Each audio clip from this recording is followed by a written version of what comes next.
Assalamualaikum warahmatullahi wabarakatuh. Perkenalkan, nama saya Rizky Danan Pratama. Di sini saya akan mempresentasikan oligopoli dan arsitektur perusahaan. Oligopoli, arti dan sumbernya. Oligopoli ada suatu bentuk organisasi pasar di mana penjual atas sebuah produk yang homogen atau terdiferensial jumlahnya sedikit. Apabila hanya ada dua penjual, namanya duopoli. Oligopoli murni yaitu apabila produknya homogen, dan oligopoli terdiferensiasi yaitu apabila produknya terdiferensiasi.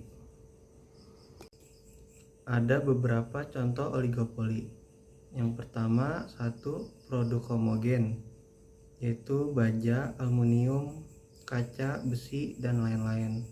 2. Produk terdiferensiasi, yaitu mobil, rokok, sabun, dan deterjen atau sereal, dan lain-lain. Tindakan setiap perusahaan akan mempengaruhi perusahaan lain dalam industri. Oligopolis biasanya memilih bersaing dalam diferensiasi produk, iklan, dan pemberian layanan, yaitu persaingan non-harga. Sumber terjadinya oligopoli yaitu 1. Skala ekonomi. 2. Dibutuhkan investasi modal besar. 3. Proses produksi yang dipatenkan. 4. Loyalitas merek. 5. Mengendalikan bahan baku. 6. Pemberian hak bisnis dari pemerintah. 7. Penentuan harga limit. Pengukuran oligopoli yaitu 1. Rasio konsentrasi. Rasio ini mengukur presentasi penjualan total yang dilakukan oleh 4, 8, 12 perusahaan terbesar terhadap total penjualan dalam industri. Rasio di atas 50-60 adalah oligopoli. Lalu 2. Indeks Herfindahl, yaitu indeks yang dihitung dengan menjumlahkan nilai kuadrat bangsa pasar semua perusahaan dalam pasar. 3. Teori pasar yang diperebutkan atau constatable market. Jika keluar masuk dalam industri relatif mudah, maka perusahaan dan industri akan bertindak seperti persaingan sempurna. Kemudian ada model Carnot, diperkenalkan oleh ekonom Prancis Auguste Carnot, yaitu model Carnot menganggap ada keterkaitan di antara perusahaan yang bergantung sangat erat. Karakteristik pasar di model Carnot yaitu 1. Terdapat lebih dari suatu perusahaan dan produk yang dihasilkan bersifat homogen. 2. Perusahaan-perusahaan dalam pasar tidak saling bekerja sama. 3. Perusahaan-perusahaan dalam pasar memiliki market power. 4. Jumlah perusahaan dalam pasar merupakan angka tetap. 5. Terdapat strategic behaviors yang dilakukan oleh perusahaan.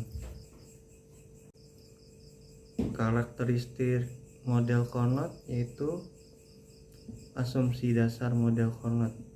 Setiap perusahaan pasti akan berusaha memaksimumkan profitnya dengan harapan bahwa output decisions-nya tidak akan mempengaruhi keputusan pesaingnya.